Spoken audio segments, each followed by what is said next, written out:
Good morning. Good morning, good morning. I am Mary Haft. Welcome to our 6th Nantucket Book Festival.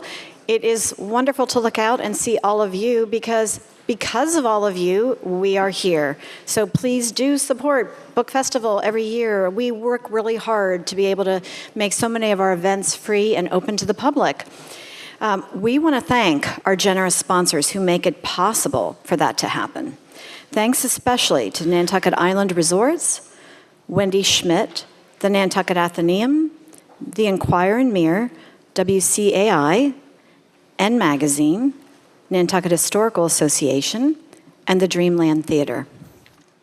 The year-round work of this festival would not be possible without all of you, so we thank you so much. There will be a book signing following this right in that back corner. We ask that you please silence your cell phones. Elliot Ackerman is the real deal, as my Marine son says. Purple Heart, Silver Star, Bronze Star for Valor. Today, a critically acclaimed novelist and writer who's reporting for The New Yorker, The New York Times, and The Atlantic has taken us to the front lines of the Syrian civil war.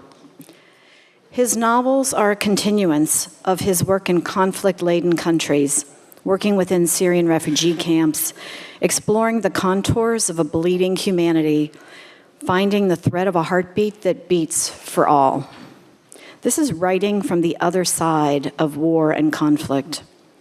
In his latest book, Dark at the Crossing, we are brought on a complicated journey with deftly drawn characters who remind us, as Elliot asserts, that we are more alike than we are different.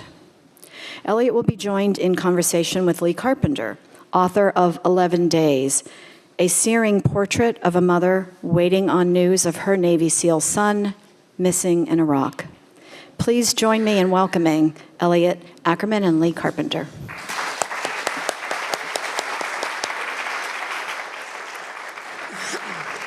Thank you. Thank you so much, Mary. It is such a privilege to be here. I remember and have teased Elliot before that he went on Stephen Colbert's show once, and Colbert opened by saying, you have a Bronze Star, you have a Silver Star, you have a Purple Heart, but do you have an Emmy? And I think that, I am no Steve Colbert, but I think that was Colbert's brilliant way of reckoning with Elliot's extraordinary experience, which he'll talk a bit about. Luckily for us, he has taken a lot of that experience and that insight and distilled it into fiction, which several veterans of these wars have done, but I don't think any have done as well as he has. I thought we would open with him reading briefly from the book, particularly for those of you who have not read it, and then telling us a little bit what the book is about. Then we'll talk and hopefully then take some questions. Great. Well, thank you, Mary, and great to be in Nantucket with all of you. So this is just the opening of what's my latest novel, Dark at the Crossing. So I thought I'd maybe just read the first page. The morning he went off to his second war, Harris Abadi spent 20 minutes in the sauna of the Tujan Hotel. Cleaned by his sweat, he swaddled himself in a complimentary bathrobe, went up to his room, and took a long shower. Then he went back to sleep, waking naked on his bed an hour later.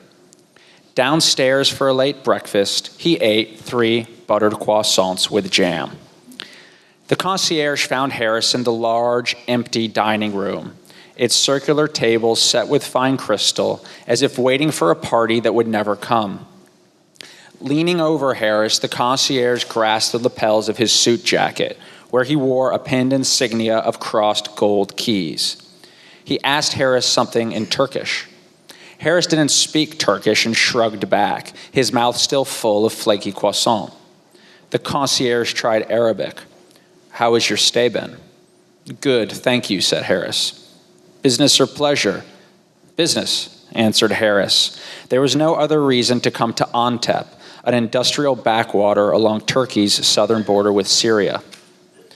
The concierge looked at the stuffed hiking pack propped against the leg of Harris's chair. Checking out, then. Harris reached into a deep internal pocket on the pack, fishing around for his cash. He pulled out a mixed roll of Turkish lira, American dollars, and Syrian pounds.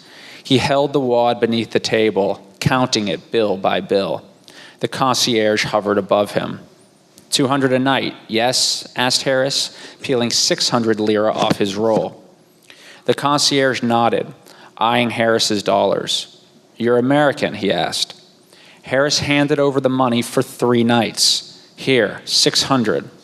He felt the concierge taking a closer look at him, his pack, his desert suede combat boots. I'd prefer you pay in dollars, said the concierge.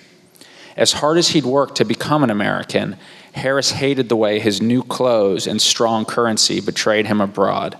He paid in dollars, and the concierge tucked the tight fold of 20s into his vest's front pocket. Allow me to find you a cab. Harris nodded, then got up and went to the bathroom, leaving his heavy pack unattended in the opulent dining room. He didn't seem to care if everything was taken from him. So that's the opening of the book, where you meet Harris Abadi, who's the novel's protagonist. And Harris is sort of a man of two identities. He's a naturalized American citizen, but born in Iraq and worked as an interpreter for the Americans about 10 years ago during the Iraq War. And he goes back to the U.S. and is living outside of Detroit in Michigan, and winds up migrating back to the war in Syria. And when we meet him, he's trying to cross the border from South Turkey into northern Syria to go fight. But sort of for reasons he doesn't even know. He sort of has this hazy idea that in Iraq he fought on the wrong side of a bad war, and now he wants to go to Syria to fight on the right side of what he perceives to be a good war. Well, Harris doesn't make it very far in the story. About page 30, he's robbed at the border, has everything taken from him as he's trying to cross, and he meets a Syrian man named Amir. And what we learn about Amir is he's working in Antep, basically for an NGO. And he is a Syrian who is from Aleppo, had been an activist during the Democratic Revolution. And he, at that time, had been living with his wife and daughter in an apartment complex. And one day he was out running an errand, and there was a massive explosion, and his building wound up collapsing. And his daughter and wife were pinned in the rubble. And sort of through a miracle, he's able to pull his wife out of the rubble and get her across the border to a hospital in southern Turkey. And from what he's seen, the assumption that is his daughter is dead. And with his wife, who's another one of the central characters in the book, a woman named Daphne, when she wakes up in this hospital and is told that her daughter is dead, having not seen it with her own eyes, she cannot accept this loss and wants to cross back into Syria, while her husband Amir refuses to go back, having lost so much there. And so sort of entering into that dynamic in their marriage is the gentleman we just met, Harris Abadi, this American from Iraq who wants to go fight. And so at the end of the day, the story is really a story about choices. You know, who crosses the border, who stays, and why. And I think also, and something you've talked about, is that the journey that someone takes when they commit to joining a revolution is a journey that can take an arc from hope and excitement to a very different place. And in the book, you sort of parallel that structure with the journey of a marriage, which usually also starts with hope and anticipation and can sometimes not work out so well. So maybe could you talk a little bit about how the book, in a way, is also, you know, really a love story, and what you saw in talking to your Syrian friends about the emotional arc of their sort of expectations. Yeah, absolutely. So, you know, what I'm always working to do in a novel is I'm oftentimes searching for what I call emotional equivalencies. And what I mean by that is, what is an accessible emotional equivalent to experiencing a revolution that someone who never lived inside Syria might recognize? And so I spent a number of years in Turkey, all around the border, working as a journalist. And I've a number of Syrian friends who were very, very active in the revolution. And a refrain that I kept seeing from so many of them was they would basically say something in effect to me, Elliot, you cannot understand what it felt like in 2011 and 2012 for us who lived our entire lives under this authoritarian regime to then go out into the streets and scream at a police officer, tell them what we thought of them, to really stand up for our rights. We were completely in love with the revolution. We gave our hearts to this thing. And the idea of what it could become enamored us. And we've seen now how that revolution has gone off the rails, has in effect destroyed our homes. And those Syrians, I knew were mostly living on the border regions, kind of as part of the growing diaspora. Said, we're heartbroken, and you could see them reckoning with that loss. And so, the more and more I heard that refrain, the more I could see sort of very much the parallel arc. That's the more accessible arc as you said, it's sort of like a marriage. Two people come together, and we all recognize this, and they have a shared vision. These kinds grow to have a shared vision of what their lives together could look like, and they take their two separate worlds and combine them, investing themselves completely of their shared version of what a combined world could look like. And sometimes that works out for the rest of their lives, but sometimes it doesn't. And they're left to reckon with the wreckage of that. And I think what you see in the book, it's a pretty intimate book. There's 4 or 5 central characters, and the story is revolving around them. And so you are, at the one hand, as you're seeing this failed revolution play out, you're also seeing how it echoes inside of these people's personal lives. And so ultimately, it's really the story of a failed revolution, but told through the prism of this failed marriage. And did you also find that journey was one that you, participating in the wars that you fought in, took to some extent? Absolutely. So I, if you'll spare me an anecdote, oftentimes when you're writing a book, you don't really know kind of where you're going. There's a lot of that. But there'll be, for me, oftentimes there will be something that's, sometimes it can be something that I've read that's really become central to how I'm thinking about a book, or something that I have experienced.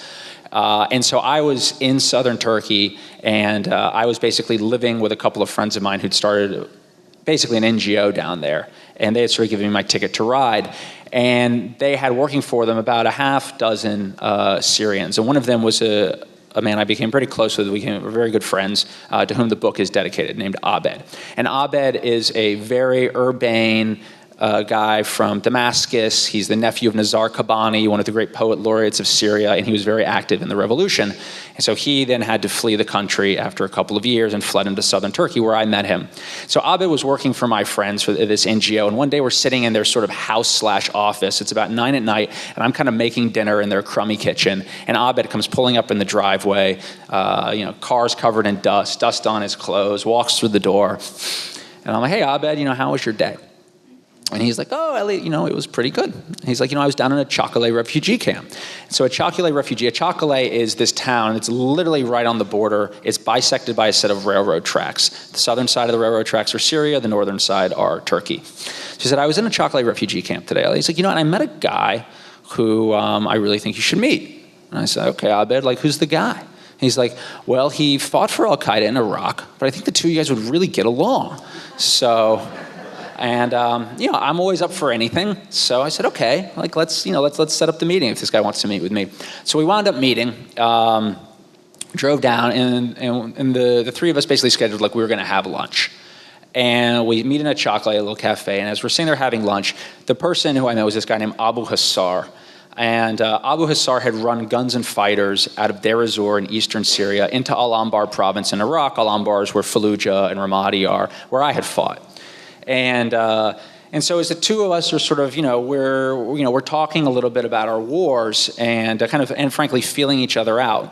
And so it's myself, across from me is Abu Hassar, and then sitting next to me is Abed. And as our conversation develops, I'm looking at Abed, And I realized, as much as I sort of have this confrontational and obviously, relationship with Abu Hassar, and so much as we fought on opposite sides of this war in Iraq, Abed sort of has the same relationship with him. Because when you look at Abed's revolution, one of the forces that really ran it off the rails, was the rise of the Islamic State and these militant Islamists, of whom, Abu Hassar was still, very much engaged.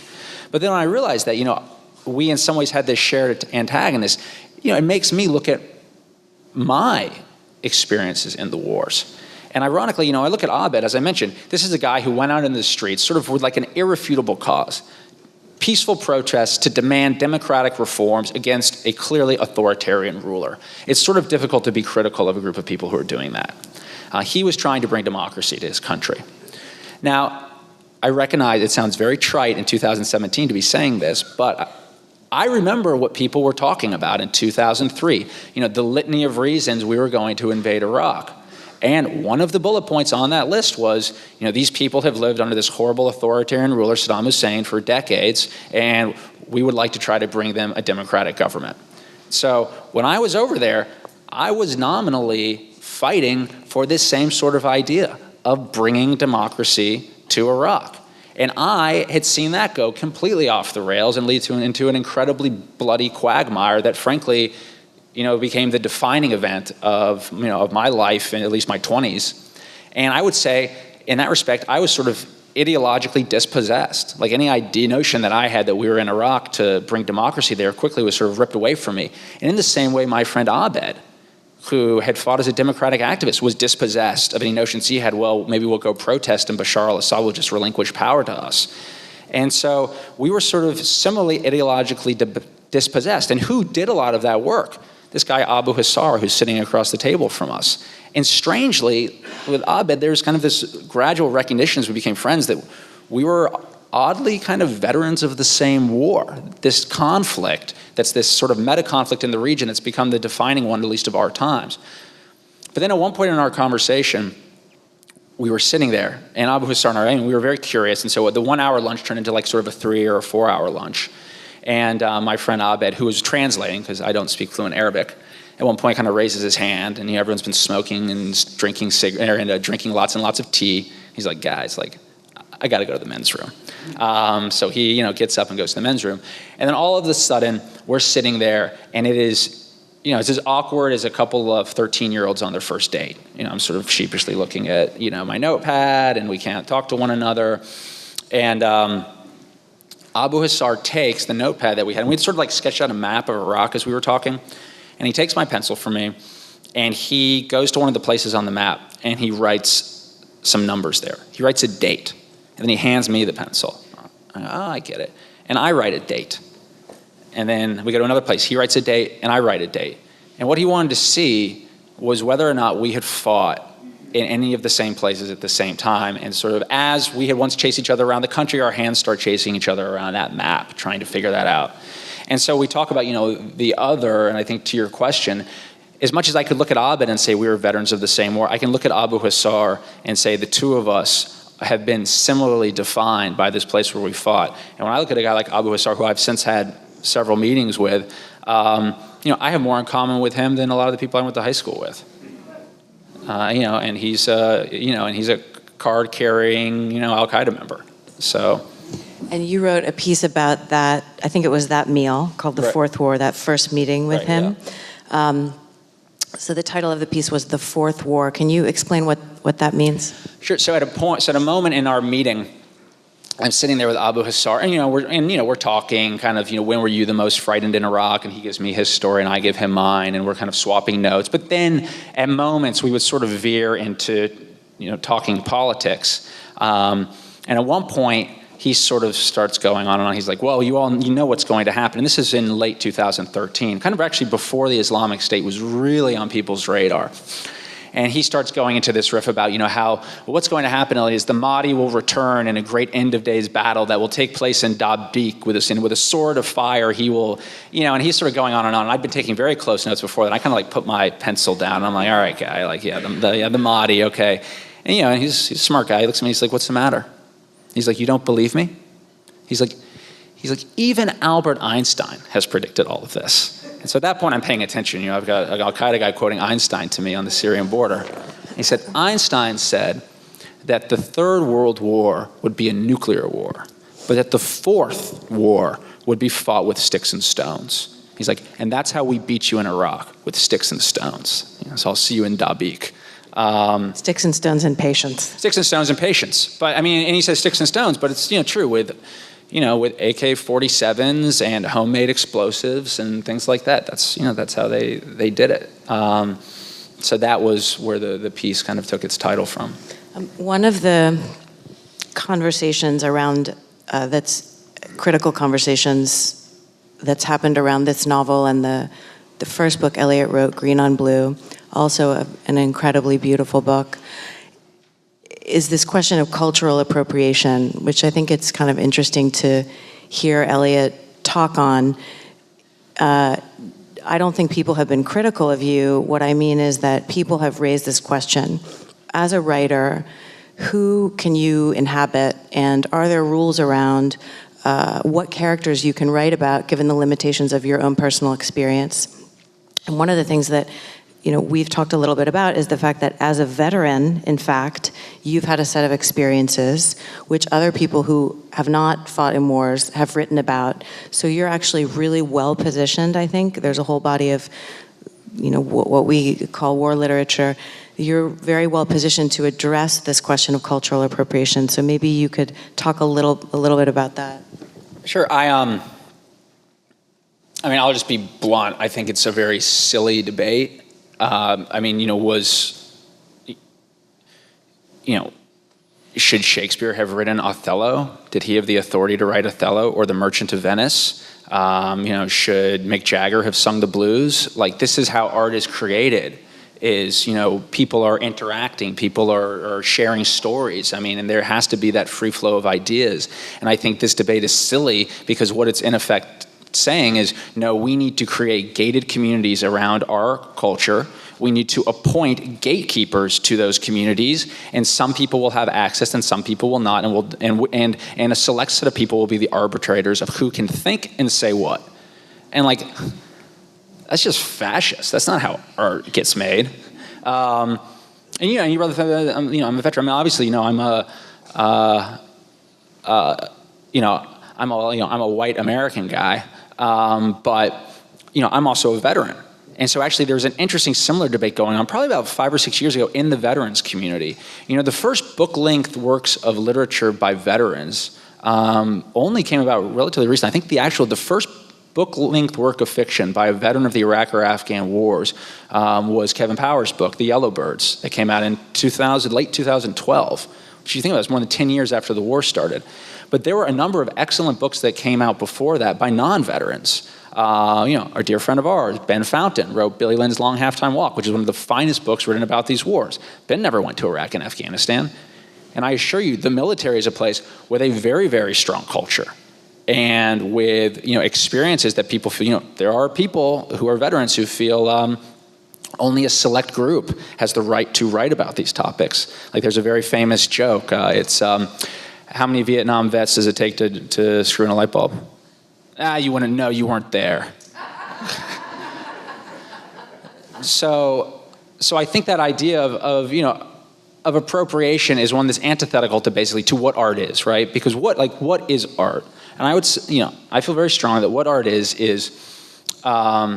emotional transference. Meaning, when you go see a film that moves you, or you go to the Met and you see, an incredible painting, and you're overwhelmed by it, right? Well, you are feeling in some respect, what the artist felt. When I'm writing, and if it's going well, I'm feeling something as I'm writing a scene.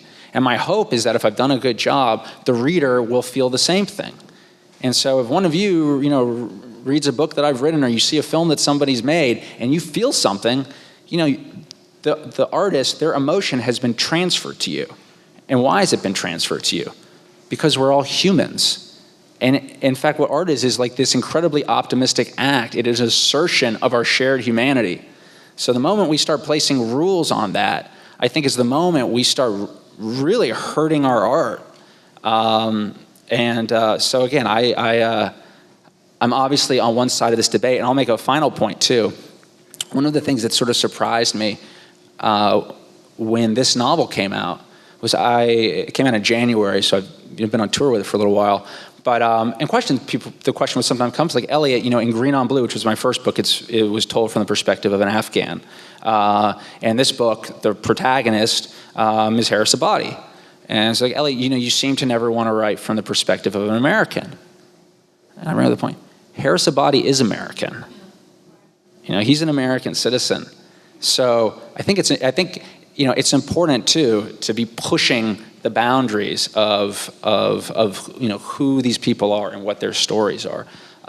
So I sort of hope this current obsession goes away, because I think it might be, if taken too far, will interfere with the production of good art. And more novels by you. Yeah. So, speaking of American characters, maybe you could talk a little bit about a character I love a lot in the book called Marty, and tell everyone here kind of the idea behind who Marty is and the role he plays in the book. And one of the things I love about the opening book is this question, is Harris going somewhere for business or pleasure? And yet another theme in the book is, when we engage in a war, all of the infrastructure that builds up around a war, a lot of it has to do with business, as we all know. And Marty is an entrepreneur who's also on the border. Maybe you can talk about him. Yeah, well, I would say this character Marty in the book is Amir's boss, who is sort of a young 20-something-year-old guy who was actually in Turkey on a Fulbright, but he quickly realizes that he can take care of his Fulbright obligations with about 25% of his time, and he uses the reciprocal amount of his time to start a business that does very, very well, and basically doing kind of research on the conflict and peddling information. So, the character's name, I was actually, my mother was going to name me Martin.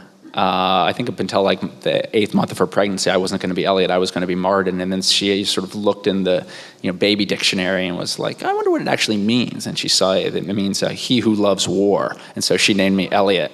But, from Mars. But Marty is, in the book, he's sort of he who loves war. He's a kid who's come there and has done very, very well. And for him, the war is sort of it's an elective. He's opted to be there. And I think one thing when you're operating in these areas, and I'm always very aware of it as a writer, as a journalist, and people who work for NGOs, is, we are all people who've come there because that's our chosen profession, has drawn us to these regions. And you're dealing with people every single day who, this is not their choice for their life. They wanted to be doing other things and not dealing with these conflicts. And there's an inherent tension that exists in that, despite people's best intentions, NGO workers and humanitarian aid workers, despite their best intentions, that tension always exists. And so I just felt the character of Marty was important because it was important to put the conflict into a bit of context. How much do you feel that your love of that part of the world comes from having the experiences that you had of fighting the Middle East? I think it has very little to do with fighting per se. I try to, I think I've talked about this idea of the novel engage, these novels that are engaged with the world. I think, in years past, maybe 50, 60, 70 years ago, there was a much stronger tradition of novelists who are also journalists. I like to think I'm sort of following in that school. And so for me, it's less that I want to be in the Middle East because I'm interested in the wars, and it's more I'm interested in writing and being around the events that are defining our time. And so I think what's happened, particularly in the last 6 to 7 years in the Middle East, has been incredibly dynamic and is reshaping that part of the world, which has huge implications for our country and so many other countries. And so I wanted to be engaged with what was going on there and try to tell stories that make those events accessible, because we remember stories. And if someone makes us feel something, we'll remember in a way we might not if we're reading the New York Times every day and just sort of getting the litany of how many times Aleppo was barrel bombed this week. So I think stories really matter. People remember stories. And what was it like to make the decision to live in Istanbul and and really commit your life to that country and see what's gone on there over the last 18 months? One of the things that was very interesting is when I first started going to Istanbul, it was really just as a jumping off point to do work inside and around the Syrian civil war. But very, very quickly, events inside of Turkey became much more dynamic than events inside of Syria in so many respects, because of politically what was going on there and President Erdogan's consolidation of power, which has now sort of come to its end game with a referendum that occurred there back in April. So I think, one's always surprised the direction things take. But as I've shared with you, my next novel is set in Istanbul. So. Do you want to talk at all about that? No. And what do you think lies ahead for Syria and for us in Syria, if you want to discuss that at all? I think it's very difficult to say what the future holds for the region, because the region is really gripped right now in a truly existential crisis for what it's, for what direction they're going to go in, culturally and religiously, whether more conservative strands of Islam will become dominant or more progressive strands. And in terms of, whether or not it's also a sectarian war, whether or not, Shia or Sunni nations will become dominant. The one thing that has always been impressed upon me anytime I'm covering the war is, I think when we look at it from the United States, so much of the coverage, or at least the debate, is this idea of, if we as Americans can only figure out sort of the correct policy alchemy, like what is the exact prescription, we could solve this problem. And that's not the case. Like, this is not something that is ours to solve, nor is it the Russians to solve, nor is it necessarily the Iranians to solve when you're talking specifically Iraq and Syria. I mean, when you're on the ground, this is clearly a war and a conflict that's going on amongst these people, and so I think that's always very humbling for me, and I think it's important for us to be humble in understanding what we can and cannot achieve there. Elliot wrote an article for Esquire, which is probably online, about going back to Fallujah, where he had fought. He went back last fall and wrote about that experience. And one of the visuals that runs alongside the piece are these cards that his mother made for him. Elliot's mother is also a writer, a beautiful writer. And I wrote a book channeling the experience of a mother whose son goes to war. I did not have that experience, but I was trying to understand what it would feel like to have to engage in something so foreign because someone that you love desperately is engaged in it. And your mother must have gone through a bit of that. I thought maybe you could talk about those cards that she gave you. Sure. My mother's religious, and so she, before, when I was leaving to go to Iraq, I was 24, but she made me a bunch of laminated cards with Bible quotes on them that I'm not religious, but when your mother gives you something, it's good luck. So I carried them with me everywhere. And so, and then years later was sort of, as I wrote that piece, they asked, hey, do you have any stuff you could give us that we could put in the layout of the piece? And I was sort of digging through this old ammunition can. It's like a big, green tin can that I threw all my stuff in. I pulled out these old, frayed, laminated Bible quotes and sent them. But I think that, well, you wrote about this. I mean, I think it's conflict impacts families, very, very deeply, and oftentimes that's the side of it that's the most overlooked. I mean, there's a lot of attention that's paid to the experience of the participants in a war, but how that echoes inside of a family is every bit as profound, and I can imagine much more frightening. So, I mean, why did you want to explore that in your book? Having elected not to call you Martin because it means he loves war, and then to go through the experience of all those years, I think, yeah, that was an experience that I was interested in, because I had met a woman who had lost her only child in a helicopter crash. He was in the Navy SEAL teams, and she really inspired me to kind of try and think about it from that point of view. My father had died. He was in the military. As I read everything I could on the subject, my shelf kind of filled up with books by men, for men, about men. And I thought maybe I could look at it a little bit differently, but it made me very interested in the people on the periphery of families who who have people. It made me realize how much of a different experience they were having from all the rest of us, as politically engaged as we can be. And having to talk just a little bit with your mother about that, it's interesting to hear about it from that point of view. Lee's father was in the OSS in World War II. Did you ever hear how it was for his family, for his parents? No, I was born when my father was 56 years old. So by the time I was old enough to not be a narcissistic teenager and actually care what my parents did, by the time I was old enough to ask him, what was that part of your life like? His answer was always, oh, it's too boring. You don't want to hear about it. And that was all he said until 2 days after he died. Some people showed up at my mother's house with a declassified citation, and there was this phrase, special operations. We now have this, as we've also talked about, this incredibly highly trained, all volunteer force, and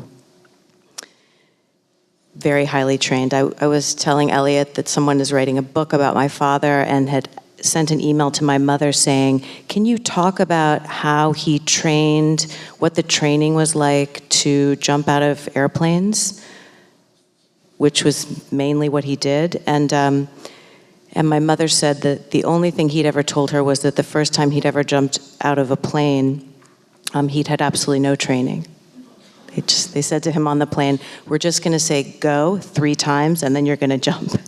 So it was a little bit more freestyle in those days. But no, I was interested in learning more, which then ultimately led me to reading a lot of this new generation of veterans who are writing, and it'll be interesting to see how people look back on that body of literature. Much of it is very hopeful. I saw in another interview, Elliot was asked, is Dark at the Crossing a cynical book? And your response was, Dark at the Crossing is not cynical, but war is cynical, right? Yeah, which I think is true. I mean, it's sort of difficult to write I have never felt like I've written cynical books, but I've had people say that to me. Or a friend of mine, Phil Cly, who's also a great writer, I gave him a galley of the novel. He said, Elliot, I love Dark at the Crossing. I was like, thank you, that's very generous. He's like, I mean, seriously, it was great. I was depressed for 3 days afterwards.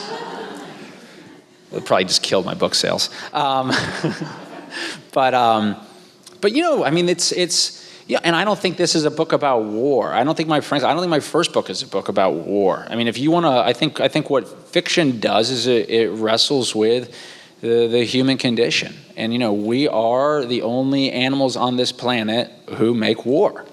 And I think that in many respects, when you're exploring what it means to be a human, some of it is just reckoning with what that level of conflict means.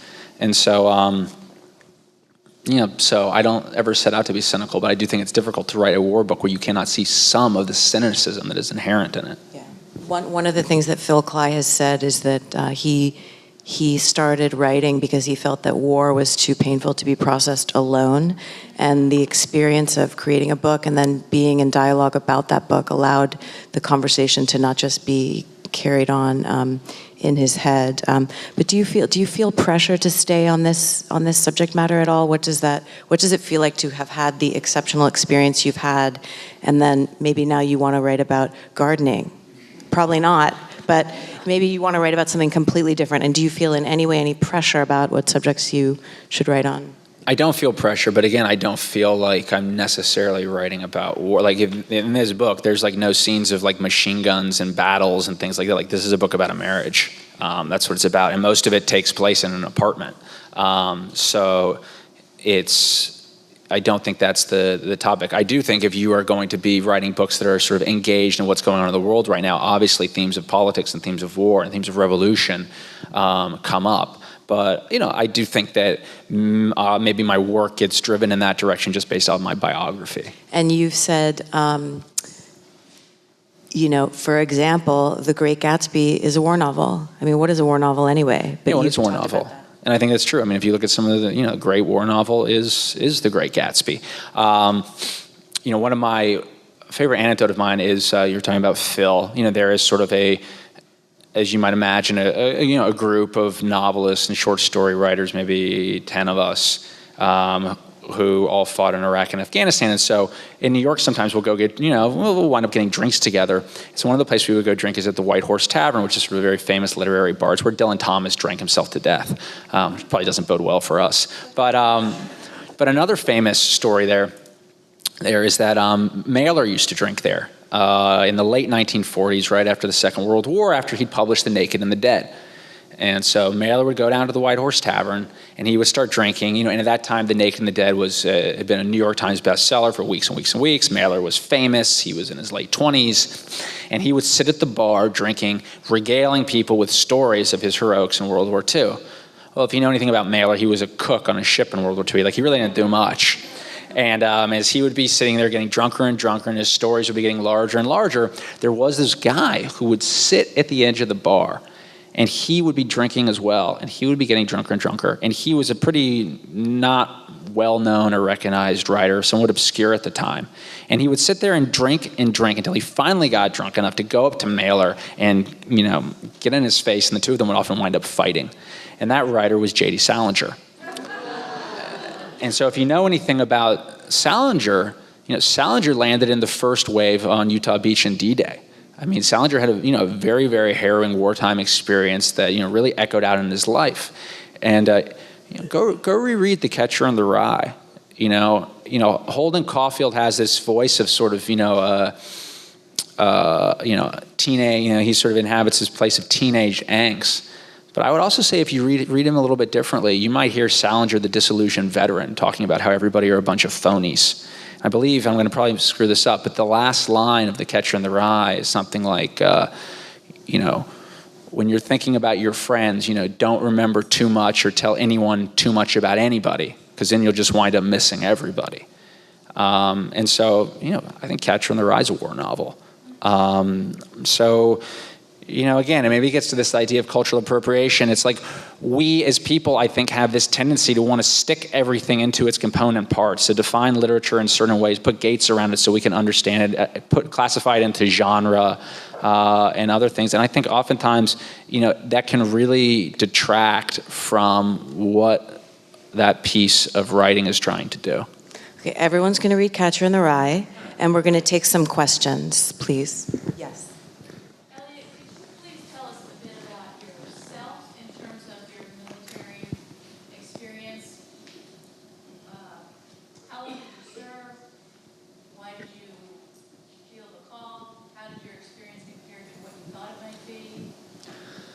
Sure. I was a Marine Corps officer from 2003 to 2011, and I served in the infantry and in special operations in both Iraq and Afghanistan.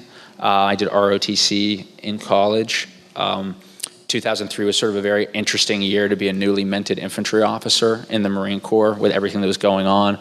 So I fought in Iraq in 2004 in the Second Battle of Fallujah and in some of 2005. I was in Hurricane Katrina. When Hurricane Katrina happened, I was down there for the immediate aftermath, and then was in, when Israel invaded Lebanon in 2006, I was part of the group of Marines that evacuated all the Americans out of Beirut, and then was in Afghanistan as a special operator from 2008 to 2011. So just sort of wound up having, just by virtue of the times, a very busy military career. I was doing a reading with a friend of mine at one point, and in his intro he said, Elliot's sort of like the Forrest Gump of the last 10 years. And I look back out loud, I'm like, yeah, I kind of sometimes felt like it was a little bit, Gump-esque. But that was my military experience. I joined the military for a lot of reasons. I think I grew up abroad in London, and I think I always, being a little bit of a teenage expatriate, sort of developed just a general appreciation for kind of the advantages we have in the U.S. And I wanted a job where whether or not I was good at my job or bad at my job really mattered. And I wanted a lot of responsibility young, and I found that in the military. So that's why that was my initial impulse to join. Just a comment in general, though. Really enjoyed the book. And the female character, I enjoyed very much. From her, you see the pain and suffering and the collateral damage of war. And that the Machiavellian choices other people make create a situation that takes everything that she wanted in life away. shaking her around. She's dynamic, she's beautiful, she's committed, she's passionate. I just found her really a very good read. Well, thank you. There was no specific model for her as a character, or not necessarily for her in particular, no specific model, but I think I wanted to, in this woman, Daphne, to just kind of show the depth of loss that can exist. And there's sort of a question between her and her husband. And the question is sort of this, is it better to remain faithful to a cause and to not abandon it, no matter how delusional that might be? Or is the better response to cut your losses and try to create your life anew? And that is sort of the tension that exists in their marriage, because Daphne, the wife, clearly, cannot let, the fate of her daughter go, even though it's extremely, by doing so, it winds up being somewhat self-destructive. I would say, one thing to bring up is, for models of character, sometimes it's not a specific model of a character, like a person I'm basing it off, but it might be a question that's posed in another piece of literature. So, like, to give you an example, one book that was very important to me as I was writing this was Anna Karenina, which might seem not necessarily obvious, but anyways, for those of you, Anna Karenina, obviously you have Anna, who's married to Karen, who's a very well-respected official in 19th century Russia. She has this affair with a glamorous cavalry officer named Count Vronsky, and she and Vronsky become outcasts from polite Russian society due to their affair. Spoiler alert, Anna, despairing that she cannot be accepted in Russian society, throws herself in front of a train. And so when you're taught Anna Karenina, or you read it in school, like, frankly, like Vronsky, the glamorous count who she has the affair with, and he's kicked out of his regiment for having that affair. But he doesn't come off very well. Well, I read the book and I kind of felt really bad for Vronsky at certain points. I don't know what that says about me, but I think one of the saddest moments of the book is after Anna has killed herself. There's this scene, and Tolstoy doesn't even show it to you.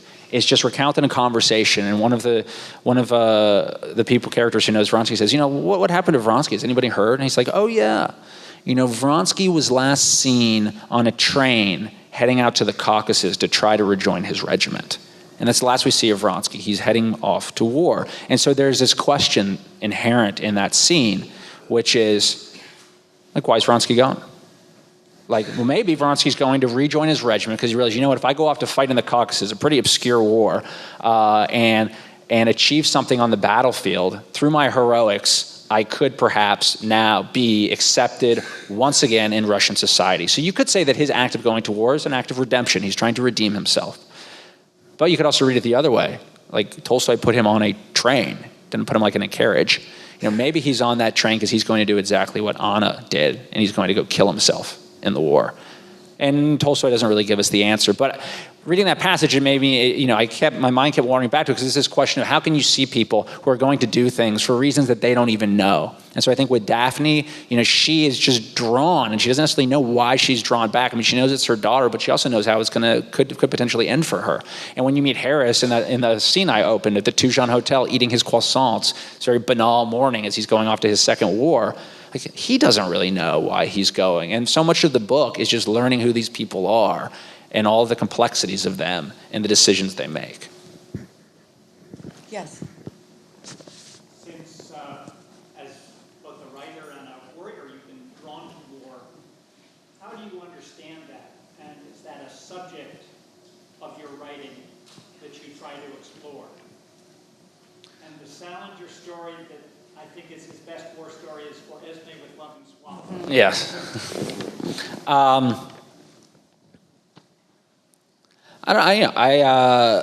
I like to think I try to write across the whole human experience. You could ask me like, why do you write about like love and and interpersonal relationships? It's because I'm a human being and I've experienced interpersonal relationships and I'm curious about them and I write about them. I've also experienced war and I'm curious about that and I write about that because that's fundamental to the human condition as well.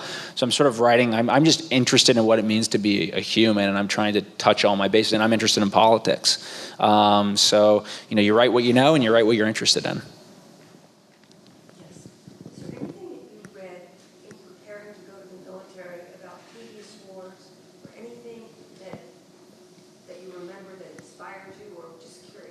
Oh yeah, certainly. The Red Badge of Courage, Jim Webb's Fields of Fire, The Things They Carry, The Naked and the Dead. I've read read widely. I mentioned I joined the military because I had this intrinsic interest in the things military. My mother, I was born in Los Angeles, and I still remember this. She said, you used to have this book. It was a huge book of photography, a photo book, which was the complete photographic history of the Vietnam War, and you used to lug it with you to school every day. So, what does that tell you? But what was the most interesting to me was then I went to war, and then I came back, and I read a lot of those books again, and they meant something very, very different to me after the fact. And I think that, those when I was 17 and going to the Marines, like a book like Jim Webb's Fields of Fire, like that meant a lot to me, and really informed my thinking. And I think now that I'm older, those of us who fought in Iraq and Afghanistan, at the end of the day too, there's this you realize, that there's just you guys, like in all of us, we are the custodians of that memory, and other writers I know kind of take that seriously. That there might be a war in another 20 years, and what are these guys going to be reading? They might be reading one of these books, just like I read Jim Webb's Fields of Fire. But yeah, it always meant a lot to me reading those books. So one last question, yes. Do you have an opinion as to what our government should be doing in Syria? Short answer, no. In so much as I think it is something that is so complex. I subscribe to Socrates' wisdom, which is I know I'm wise because I know that I know nothing. I've seen enough to appreciate the extreme complexity of all of this. Will you tell that story about when we started down this path, you and your friend were saying, if we go to war there, we're going to... Yeah. So I remember when in 2013, in August of 2013, when there was the chemical weapons attack in Ghouta in Syria, which was when Assad, crossed the red line very clearly, and we were having a robust debate about whether or not we would send in cruise missiles, and there would be a very significant U.S. response. I remember looking and this was before I really started covering the war. I looked at a Marine friend of mine, and I was like, you got to be kidding me. Like, you telling me we're going to send the 1st Marine Division, into Aleppo? Like, we're going to invade Syria? Because people were saying maybe we would do that. Like, after everything we've been through in the last 10 years, I'm like, if they do that, like, I'm putting on my old utility, camouflage uniform with my medals, sort of like, Ronnie Kovic, Born on the 4th of July style. Like, I'm marching on the Capitol. This is crazy. And that was my response. And I started going to Syria. Started meeting people like my friend, Abed and others, who said, we went to the streets and they gunned us down and we kept going into the streets. Then we had to take up weapons and, we formed the Free Syrian Army and we begged the West. We are people who want freedom in our countries, and nobody showed up. Nobody's helped us. Our home's been destroyed. Our family's killed. I can never return. What do you say to that? So I don't know. There is not an easy answer there. I don't have a clear answer on, what we do in Syria. I will only say that Republican or Democrat, I have respect for the people, a lot of respect for the people who are trying to figure this out, because it is not easy. And to pretend that it is, I think, does a disservice to them and does a disservice to how significant these questions are in our time. And into this tangle of war, we are incredibly grateful to have the insights, the intelligence of Elliot Ackerman and Lea Carpenter. Thank you so much. Thank you, Mary.